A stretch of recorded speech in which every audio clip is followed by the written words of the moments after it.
Hello, welcome everybody to Discovery JJC. My name is Chef Tim Bucci. I'm one of the culinary arts instructors at Joliet Junior College. We have a fairly brand new facility that was opened in 2017 with a lot of the state-of-the-art equipment that you're going to see today in most restaurants and food service establishments. We have a culinary arts program, a baking and pastry program, and some of the best instructors at the college from around the nation. We have had instructors that have been on TV, on the Food Network. We've had instructors that have competed in the Culinary Olympics to represent the United States. I'm one of 68 master chefs in the United States, and there's only 4 in Illinois teaching at the college. One, that's me, teaching at the college. Today, I'm going to do a simple pork roast for you. I'm going to show you how to brown it, cook it to the right temperature, and also I'm going to show you how to make a gravy. This would be a great little dish that you can make for the holidays or any time. So first thing we're going to do is get started. We have a pork loin. This is a small piece. You can use a larger piece. I'm going to season this with some fresh black pepper and kosher salt. Now I have a pan heating up over here on about a medium heat. I'm going to add just a little bit of oil, and I also have a little bit of some pork fat that I trimmed off. So I want to try to utilize everything that's going to maximize the most amount of flavor. We still have plenty of openings for the spring semester in our classes, so it'd be great for you to come check us out. We have, like I said, we have a lot of hands-on classes, baking, culinary. We have 2 restaurants at the college that gives you really good life experience as it was working in a restaurant or another food service establishment. So I want to try to get some really good color. I want to season this pork loin really good and evenly, okay? Now, not as much black pepper.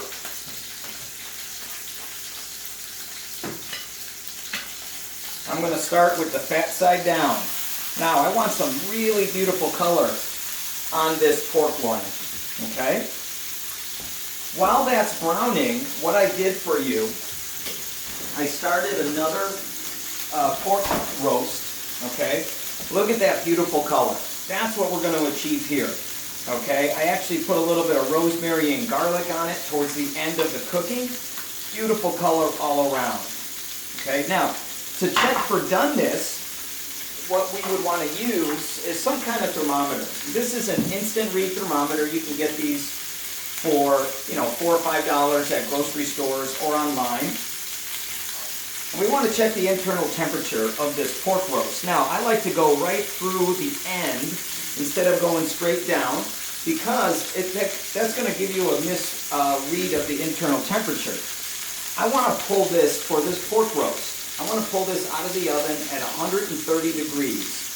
That's going to be a beautiful pink inside. Now, if you want a little less pink, depending on who you're serving it to, you can go 135, because it's going to carry over and the temperature is going to rise out of the oven. Okay, so we're at like 132, which is fine. Okay, now I'm going to let this rest on a roasting rack at least for 10 minutes. You can even let it go for 15 minutes before you slice it. You want to let those juices distribute themselves throughout the product. Okay, so we're going to make our gravy. Now, throughout the cooking process, I added a little bit of water to the pan. Now, my roast was sitting on a bed of mirepoix, which is a mixture of carrot, celery, onion, so it wasn't sitting directly on the bottom. And the reason I put a little bit of water, you can always use stock, chicken stock or chicken broth, is to keep the mirepoix, those vegetables, from burning. I do want some really nice color on it. Now, with that being said, if you're going to add liquid to this, you want to make sure that before you add your flour, that you reduce or evaporate any liquid that's in the pan. Okay, so we're getting some great color on this pork roast, but I want more color. Now, just keep an eye on your fat. So the fat's going to render and give off some extra fat. We're going to use that to make our roux, which is going to be our thickener for our gravy. Now, this is a true gravy, using the drippings and that fat to make our sauce. Okay? So, once we start to see that, there's no bubbles and liquid bouncing up, we're going to go ahead and add just a little bit of tomato product. Now, you don't have to add tomato product to your gravy. I like a little bit just for some flavor and for some color. Okay? Now, after that, we're going to go ahead and add our flour. And I'm going to go over the amounts of mirepoix once I finish this one before it goes into the oven. Okay, so we're going to add about a 1/4 cup of flour, which is going to make about 2 cups of roux. So a 1/4 cup is about 1 ounce of flour, a little bit more.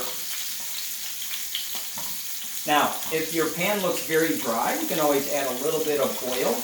You want to make sure that there's enough fat to coat that flour that's in your pan so we don't have any lumps. Okay? All right, let's take a look at our pork roast. So that's kind of the color that I want to achieve right there. So we're going to turn that. We're going to let that go. Now, we added our tomato, about a tablespoon. We added our flour. We're going to deglaze the pan with about 6 ounces of white wine. Okay? Any of those caramelized bits from the meat is best. It's going to give you some really great flavor for your sauce, your gravy, okay? All right, now I have some homemade chicken broth, chicken stock. You can use a store-bought version. Just make sure you get like a low sodium or no sodium. Because you're going to let this cook down a little bit. You don't want that to get salty as it reduces and evaporates. These are some of the skills that you're going to be learning at the college. It's just very simple cooking techniques done very well. And that's what's going to make you successful in this industry. Whether you're learning how to do breads, muffins, cakes, puff pastry, making pot au choux for eclairs, or making sauces and learning how to saute and grill and roast, making even a mashed potato, which some people take for granted. We're going to teach you the correct way how to make these items. The simple techniques, those are going to carry you the farthest. Doing just really delicious food. People like to get a little bit ahead of themselves, trying to do some really fancy food, but a lot of times it falls short on flavor. So here, we are maximizing all the flavor we can from this pork roast into this gravy. Okay? That's what we focus on at the college. Teach you really good techniques that are going to make you successful at the school and beyond in your career. This is not rocket science. This is stuff that is done every day that makes people very happy with your cooking or with our cooking. Okay? So I added about half of that chicken stock. I wanted to make sure I didn't add it all at once. I wanted to make sure to incorporate it into my flour. And then we're going to add the rest.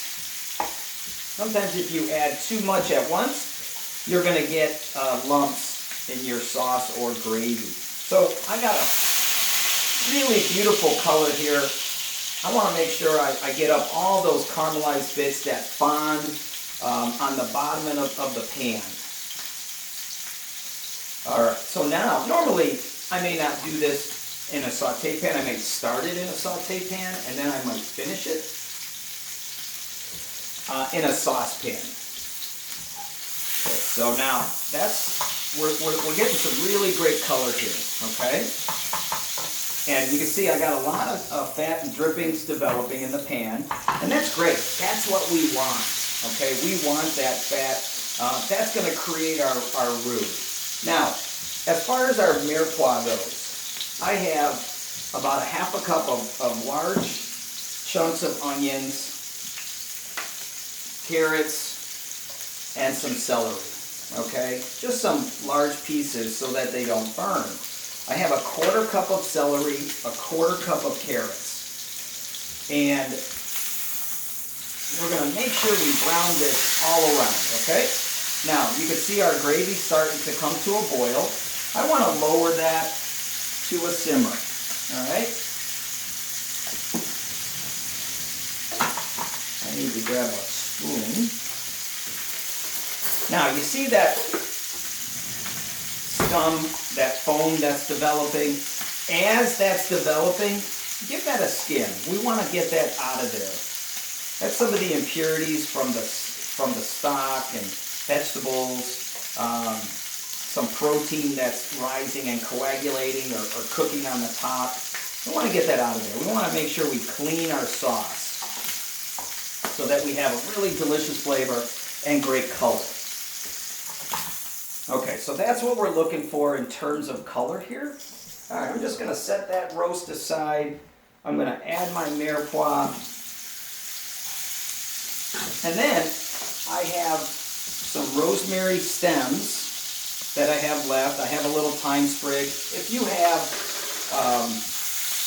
a little bay leaf, you can put a bay leaf in there as well. So what we're going to do, we're going to put that on top of that mirepoix. Again, we don't want it sitting on the bottom of our pan. We're going to place it in a 325 degree oven. 350 is fine. We're going to turn it every like 10 minutes. And then if it starts to get a little brown on the bottom, you can add a little bit of water, a little bit of your broth. That's just going to keep the mirepoix, those vegetables, from burning. And it's not going to hurt the roast because it's not sitting in the juices. If I didn't have that bed of mirepoix, that vegetables on the bottom, I wouldn't add liquid because then our beautiful roast is going to start to simmer in those juices. Okay? All right. So we have our gravy. Now we want to let this go for about at least 15 to 20 minutes to cook out that flour. But really it depends on flavor, okay? If it's too thick, I can always add a little bit more broth to it because I do want to let this cook to cook out that flour.